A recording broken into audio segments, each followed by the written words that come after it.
橫琴一直好深受澳門朋友嘅喜愛啊，因為呢度10分鐘過關就係直接到澳門啦。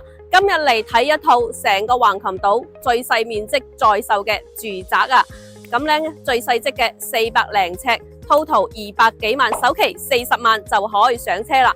咁大家都知道啦，成個橫琴島咧，目前係成個珠海均價最高嘅，要去到5萬蚊一平方嘅。咁今日睇呢套單位咧，只需要3萬蚊一平方，價差足足平咗2萬蚊一平方落嚟啊！咁我身後呢個橫琴口岸咧，每日日均有8萬人次過關嘅，集合口岸、商場、SPA 館同埋電影院，咁呢度直接搭 lift 就可以今日睇到我哋呢一套單位啦。事不宜遲，一齊帶大家去睇翻。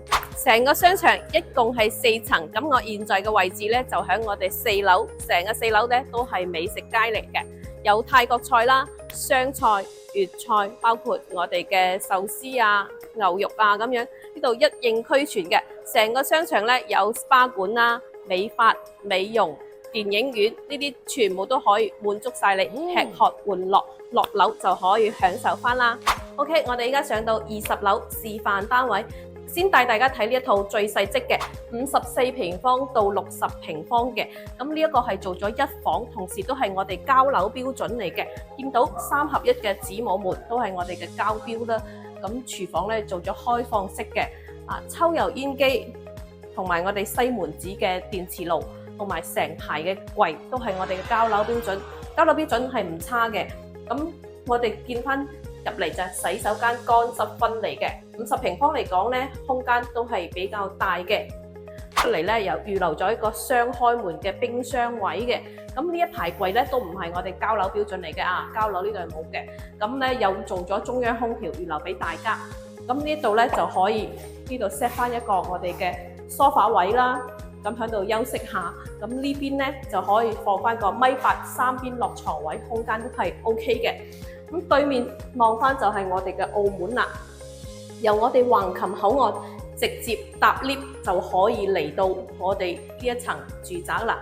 咁呢度就係成個橫琴島在售最細積，而且係非常之稀缺嘅70年住宅單位，首期只需要咧1.5成40萬，首期就可以上車攞低呢一套單位，跟住剩翻嘅咧月供最長可以供到30年嘅。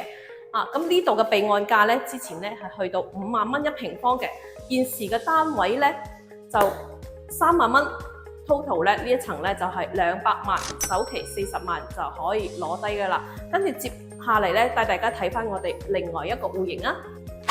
好啦。跟住帶大家睇第2個戶型，第2個戶型係90平方，做咗大1房嘅設計嚟嘅。入嚟咁呢邊咧就可以去做個入戶啦，咁將我哋嘅鞋啊同埋一啲收納啊咁全部做喺呢個位置。咁對過嚟右手邊就係我哋一個洗手間嘅位置，跟住洗手間連接過嚟呢邊咧就係我哋嘅淋浴間。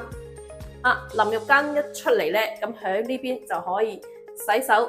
扮下靚，照下鏡啦。咁入嚟呢邊就係我哋真正嘅一個休息區嘅位置啦。咁見到呢邊呢，就可以做翻一個餐廳食飯位。咁我啲後面呢排櫃呢，都可以做翻一個收納空間做餐邊櫃嘅。咁預留咗雙開門嘅冰箱位就喺呢度啦。對翻過嚟咧，呢度仲有一個洗手盤，同埋咧我哋嘅抽油煙機、電磁爐咧，咁就可以擺翻呢度。咁呢邊就主要係一個食飯嘅位置啦。咁再到嚟呢度咧，就係我哋一個客廳位啦。咁呢後面咧就可以放翻一個梳化，做一排嘅到頂嘅櫃啦。咁對翻呢邊咧，就係我哋一個電視背景牆啦。好啦，咁我哋嘅休息區咧，衣櫃同埋我哋嘅大床位咧，就可以做翻呢度空間咧，絕對係 OK 嘅。咁對翻對面咧，同樣都係望翻我哋一個澳門景觀啊，無遮擋呢度可以望翻河景、澳門景，十分之唔錯。咁呢個戶型大家覺得點樣呢？咁第3個示範單位咧，就係我哋150平方最大嘅一個示範單位嚟嘅。可以望翻我哋做咗3個房，而且超大橫廳設計，連接翻我哋餐廳位嘅。對面就係澳門超大一個落地玻璃，景觀面都十分之好嘅。咁我哋呢度呢，落樓就可以過關啦，咁上樓就可以瞓覺啦。行街 shopping 真係十分之方便嘅。咁如果各位對呢度感興趣，又想要橫琴住宅單位嘅話呢，可以 call 翻我 Jennifer 帶你呢邊實地考察下。